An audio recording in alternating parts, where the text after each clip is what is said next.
everyone and welcome. Today I want to talk about software development, literally about writing code. In its essence, software development is a process of transferring your ideas from the brain down to files on disk. A code editor becomes an interface between you and the computer. For maximum development velocity, the editor must ensure you code fast and the code you produce is of a good quality. A good craftsman never blames his tools. You know why?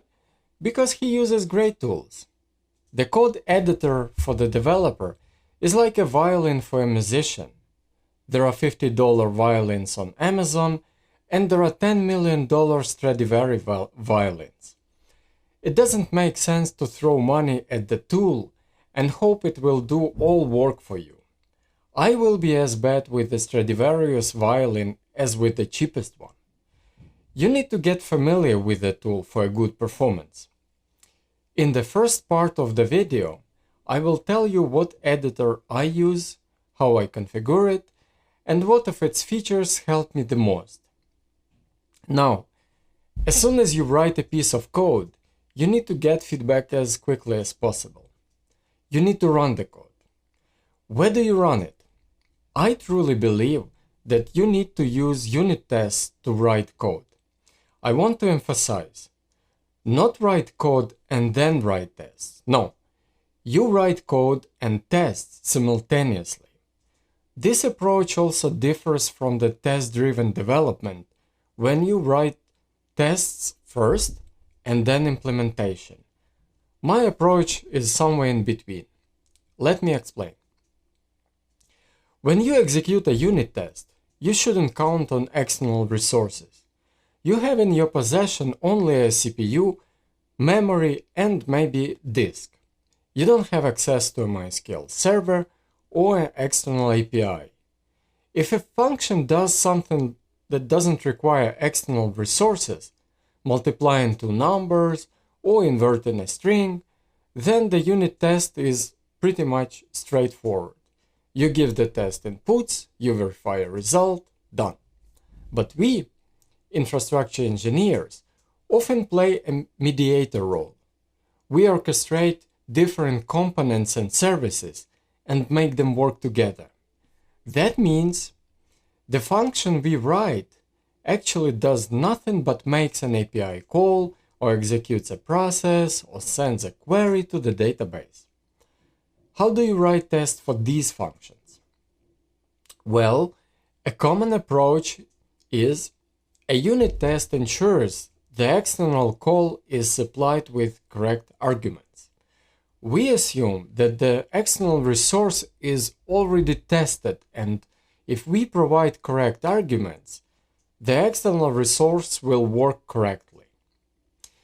If the external call succeeds, our unit test ensures we can process a response correctly, and if the external call fails, the unit test checks that the function can handle the error. That's why there are typically 2 unit tests per external call, one for success and one for a failure. Let's say you write a test that checks a successful response from the database. We send a query and we want to test our function so it processes the response correctly. To mock out the database response, you need to know what the database actually returns. How could you possibly know? Well, you write a so-called development test that sends a real query to a real development database, and you record the response that you use in the unit test. Same deal with the test for failure. In the development test, you create a situation when the database call throws an exception, and then the test verifies that your function handles the exception in the expected way. There are several ways to organize the development environment with the real external resources. It can be a Vagrant machine or machines, Docker containers, or maybe you already have the development environment somewhere on a server accessible via SSH. That's what the second part of this video will be about. So let's get started with the code editor. When I started my career, Vim was a new hot editor and I had been using it for many years. I still use Vim on remote servers when I need to quickly edit configs or scripts. On a laptop, however, I've been using IntelliJ for the last 7-ish years. It's a great tool. Having the luxury of the graphical interface, it has immense possibilities to make writing software very efficient. I actually purchased a commercial license. There were two reasons. One, a code deployment feature is available only in the commercial flavor. And two, it's good to support the vendor so they have money to improve the awesome product. Why not PyCharm, you may wonder? I write occasionally in other languages than Python. Ruby, Shell, PHP, JavaScript. IntelliJ is a bundle that combines everything except C and C++. Each language, Python or otherwise, comes as a plugin. With IntelliJ, I have PyCharm and everything else. So what features do I value the most? Let me open a Python file so I can illustrate features that I will be talking about. The first is code completion.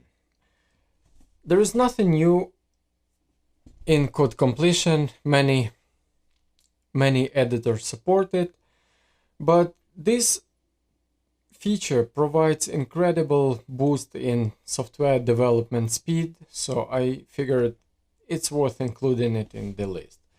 Basically, it means that you can type few first characters and the editor will suggest possible function or variable that you can use. Okay? It also works for class members. For example, if we want to log, we can pick one of the methods to write a log message, and so on. The second feature is importing Python modules. Now, let me explain. So here I have a class.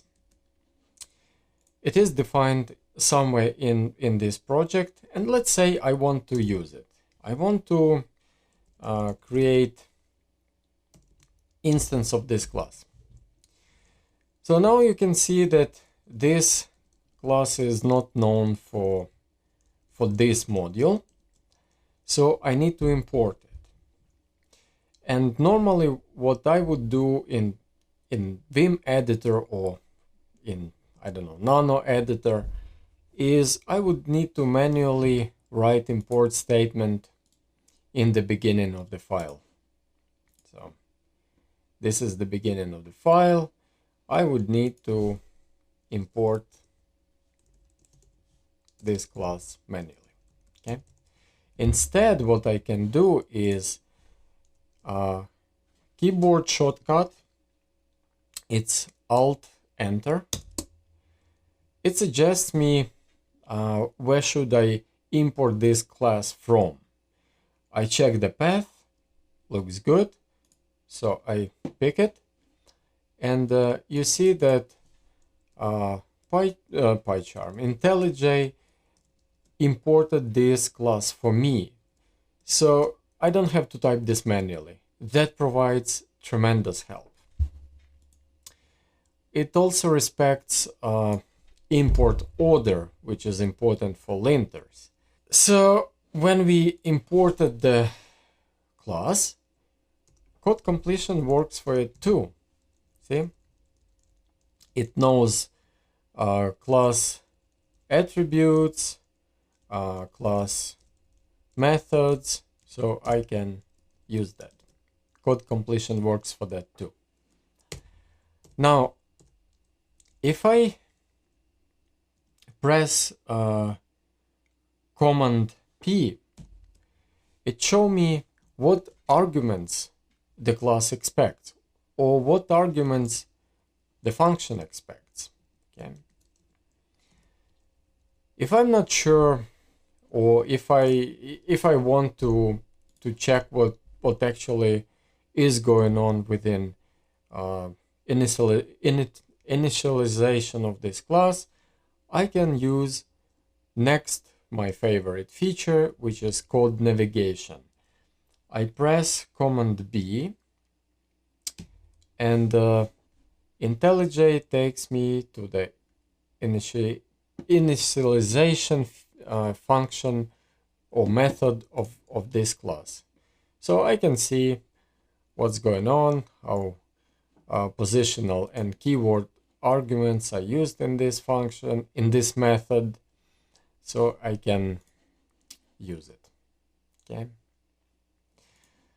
Now, next feature I would like to show is a linter. It's a real-time linter that works as long as you write the code. So first of all, see this config variable? It's highlighted, and it tells me that this variable is not used. So I probably missed something. Another thing is, see this little yellow line? It highlights another linter problem. Let's go here and see what's going on. If I hover over, it tells me that there is a type mismatch. The function expects dictionary, but I provided MySQL instance of MySQL status class. Well, there is a potentially bug here, and it's good to know about it when you write the software versus find out about it in production. And the very next feature that I wanted to show is code deployment. The code deployment feature is useful when you want to write software locally on your laptop and execute it somewhere on the remote server. Normally what people do is they periodically run rsync, so it copies changes of the files from your local machine to the remote SSH server. IntelliJ can do it better. It can do it faster. Here I have a Python project, and I configured code deployment for this project to a remote SSH server, right? I will show how to configure it later, but for now it's there. Okay. So when I add something to the code, it gets immediately copied to the remote server. See, if I remove it, it's gone. The delay is usually about a second. So of course depends on the network. But it's much more convenient than rsync because you don't have to run it. It just runs in the background for you. And because IntelliJ knows what files you modify, if there is any change, it just knows what files to copy without unnecessary scanning. How to configure the code editor in a way so those features that I've just shown work as they do. And to show you, I will remove the current configuration of IntelliJ and will configure it from the very beginning. IntelliJ contains all files in idea directory, so what I'm gonna do is I will remove first of all Python virtual environment. I have a bunch of them here. I will remove it. Okay. I will exit from this project, and I will remove the idea directory. Okay. Now I open the project again. If I open same file, the restore file, you see that it complains about unknown modules, nothing works, code completion doesn't work, code navigation doesn't work, nothing works. So in the last video I showed you how to configure a virtual environment, right? So I have it here. And even though IntelliJ itself allows to create virtual environment, I still prefer to create it myself in the command line because I want to work with the virtual environment in IntelliJ as well as in the command line.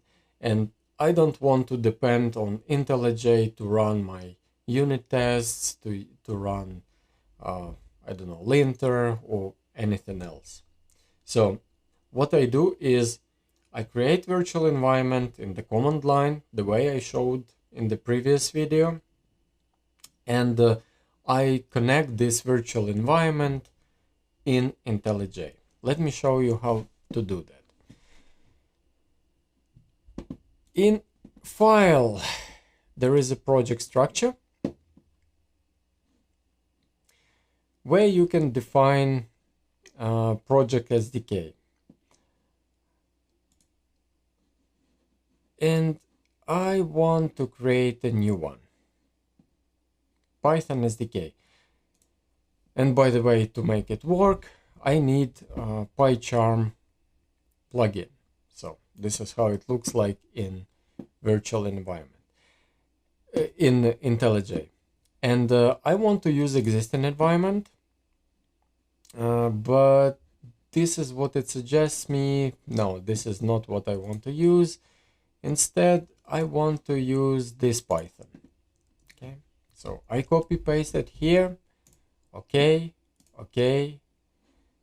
It picks up this virtual environment, and after indexing job is done, it's up and running. So that's pretty much it. From this point on,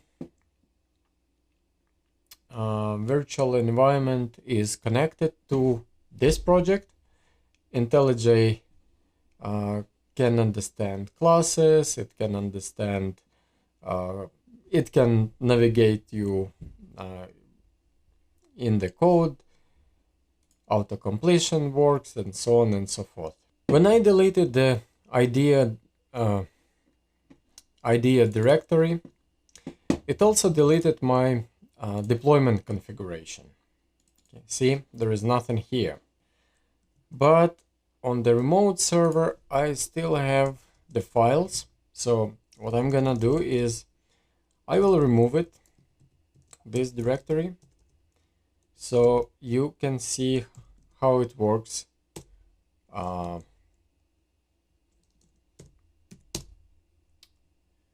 from the ground up. Okay. In the deployment, so it's a IntelliJ, preferences, deployment. I want to add deployment. For SSH servers, I use SFTP, and I call it Bastion. Doesn't matter. Then I need to create SSH configuration.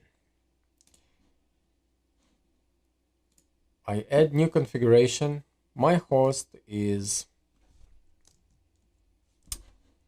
Bastion TwinDB, port 22, username, well, username. I have a special configuration for this host, so let me show you how it looks like. Username is Ubuntu, and authentication type, I can use either of these. In my case, I configure it as SSH agent, but for sake of simplicity, let's try this. Let's try to use this key. Okay.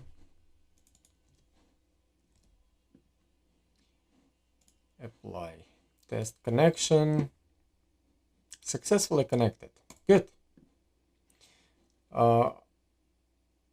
If you have authentication agent like I do, you can use it. Okay. So let's use the key. Now,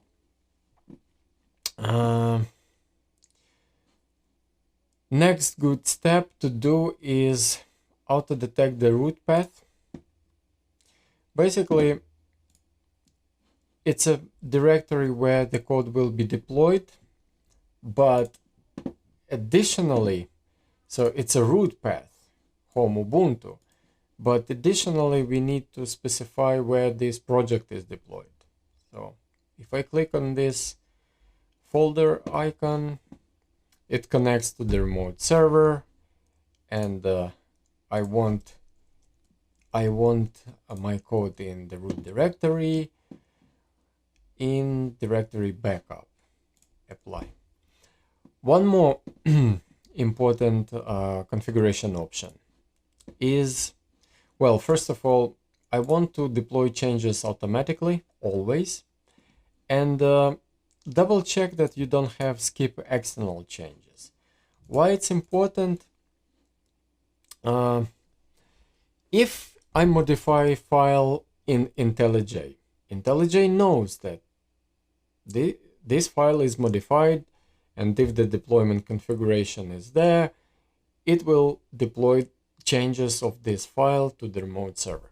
Okay, but if you, let's say, switch to another branch in this project, it is possible that a bunch of files will change, and if you skip external changes, this is called external change for IntelliJ. Switching between branches, or if you edit some file with Vim or any other program. Okay, so if you skip the external changes, IntelliJ will not deploy those to the remote server. I think this option was on by default in some previous versions of IntelliJ. So I had to uncheck it manually, and if you use IntelliJ, uncheck, make sure it's not checked. And also, I want to delete remote files when local files are deleted. Again, if I change a branch locally, it is possible that some files are missing in this branch, so I don't want them present on the remote server as well. So now we are done, and in the beginning nothing happens, right? If I go to the server,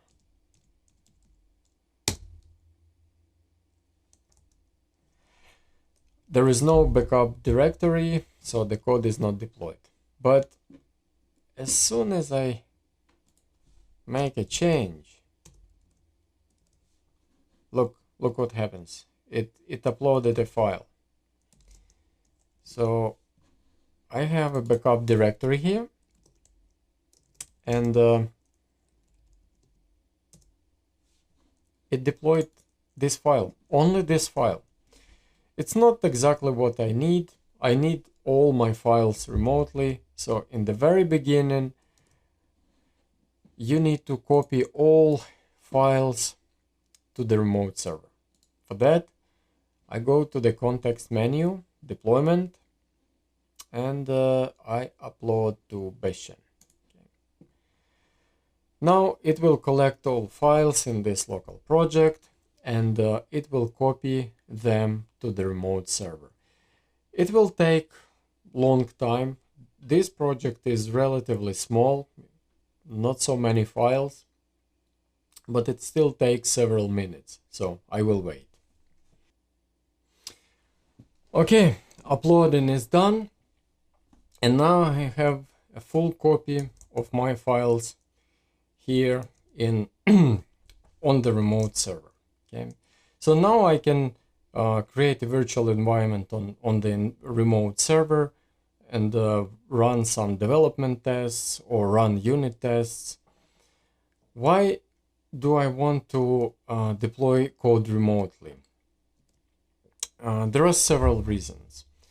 One is, if I write a development test and I want to execute my code against some real development or maybe even production external resources. Let's say I want to test, I don't know, AWS SDK, and I want to query SDK.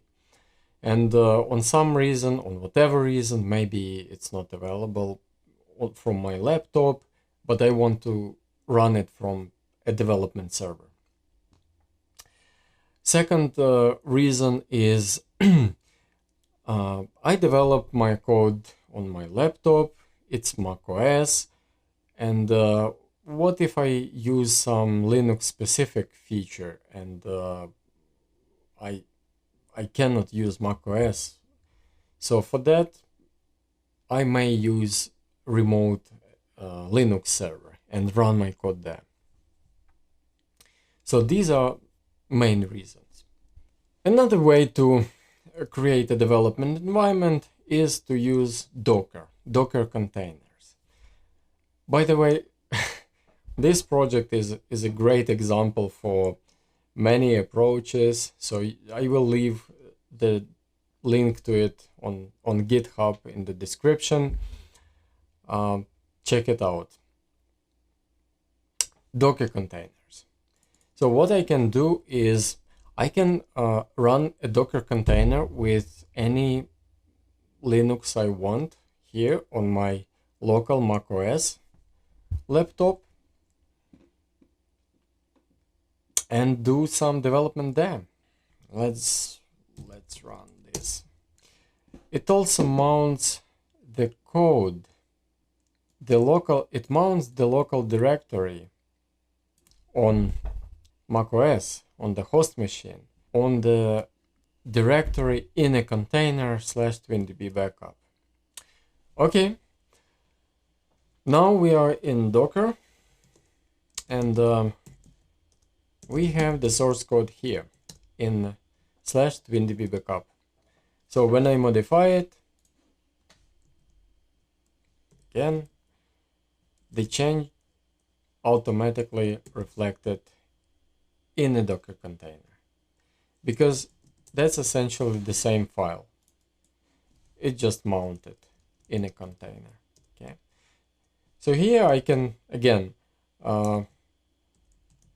does it show what OS it is? I know it's CentOS, but release, it's a CentOS 7, and here I can create virtual environment. I can test my code on CentOS 7. I can test it with local Python version, or I can create virtual environment and run tests here. But is Docker enough? Do we need anything else?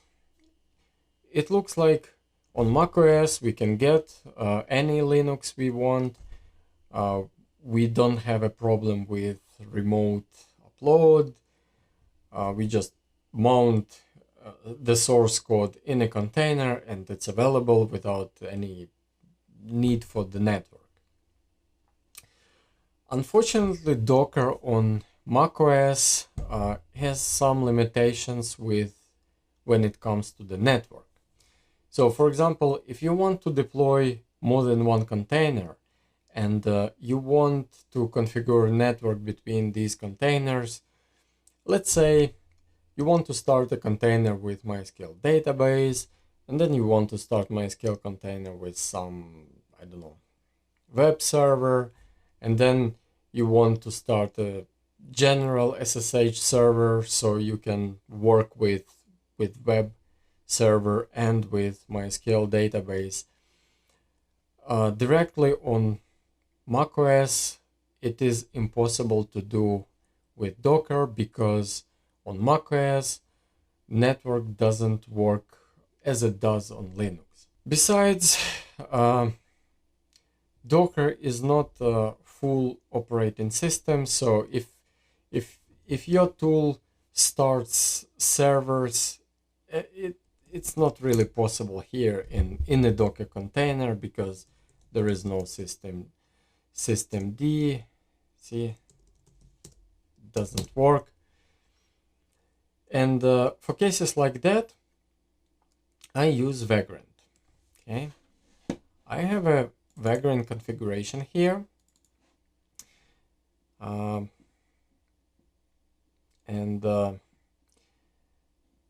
Vagrant starts 2 servers and provisions them with Puppet. Again, you can use this repo as an example. I will not go into very much details here, but let me show how it looks like. So I exit from this Docker container, and if I want to use Vagrant, I can run. Vagrant needs to be installed, so it's out of scope of this video. You need to go to the Vagrant website, download it. I don't think you can install it with Homebrew now. We used to be able to do that, but not anymore. So anyway, install Vagrant, doesn't matter how. And when Vagrant and VirtualBox is installed, you can run virtual machines.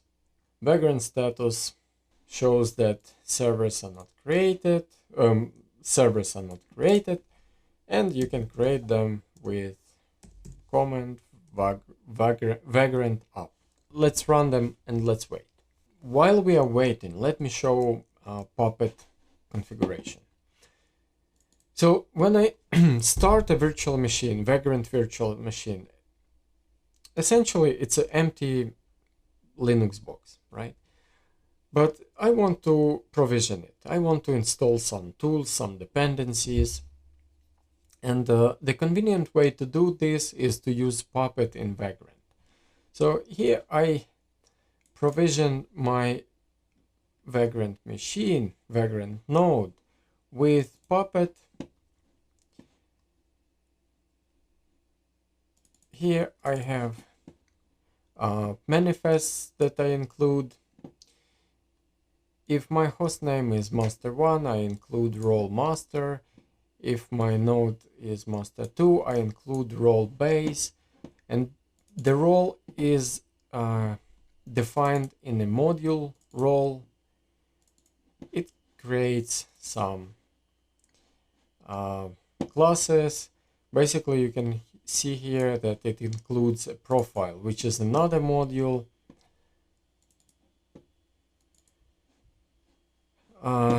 Base profile manifests creates some files, some configs, mycnf, installs packages, and so on and so forth.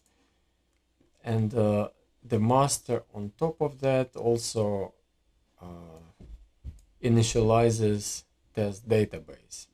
Okay, I needed it for something, so you get the idea. Why it's convenient to use Puppet? Because if you want to make some changes, let's say you want to install additional package.